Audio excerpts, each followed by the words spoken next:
bunch of squares together, you're looking at the edges of where the pixels are.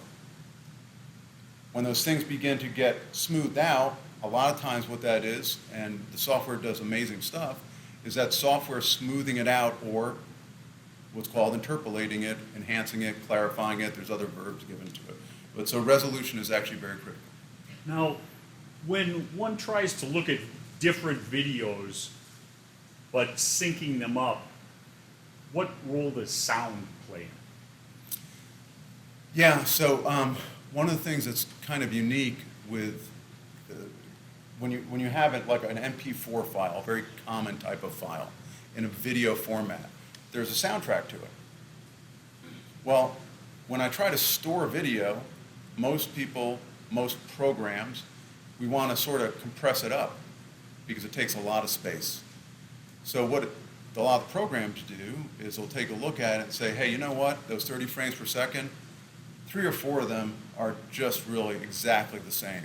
So what I'm going to do is I'm going to get rid of those frames. So it's going to save me some space when I store it, right? But the audio track, which is completely separate, is not compressed. It's true against time. So what I do, and to understand and do the analysis, is I try to get as many different things, an audio track, take a look at the reports on what people perceive, take a look at the different videos, because remember, videos come from different perspectives. Sometimes we have them dead on, another person was to the left, and then what you do is you sort of put this all together to index it so you can get the best possible approximation of things like time and these type of things. And is sound used to help sync up the video? Yes, sir. And when you use sound, do you use a computer program to analyze that?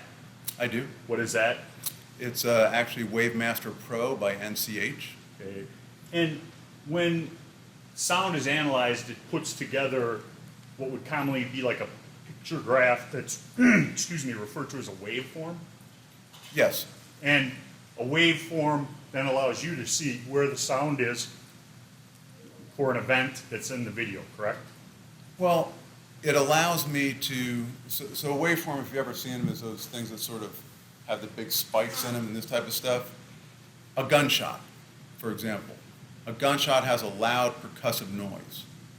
I listen to the thing as it's playing. I see a big spike within the waveform. I can now mark that spike and say, that's the beginning of the gunshot. I listen some more, I watch the waveform shift, there's another spike. So what it allows me to do is it allows me to see a visual representation of sound, and now I don't have to be sort of hitting the space bar or using a stopwatch to hope I'm at or around the sound. I can actually mark that sound within it. It's the same if I look at it for 2 minutes or 20 minutes, the sound still occurs in the same place. And you're using the frames per second, which is known, to determine the distance between shot 1 and shot 2, so to speak. Actually, what I'm doing is within the sound software, I know that the time between, let's just say, and let's use gunshots, shot 1 and shot 2, whatever that might be, but 2 shots. We'll call them shot 1 and shot 2. As they play in front of me, I can mark them. I see a finite time measurement. I can now, with an index point back in the video, I can go back to the video and say, oh, look, there's the same place that that sound is occurring in the video frames.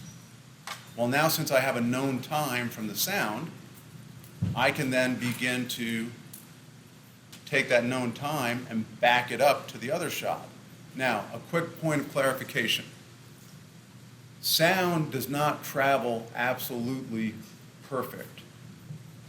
Shorthand is basically, for the time in this place, the distance of 1,100 feet, which is about where this event was occurring. It would take sound about a second to travel. So if you were standing in the middle of all this, it might be half a second this way or half a second that way.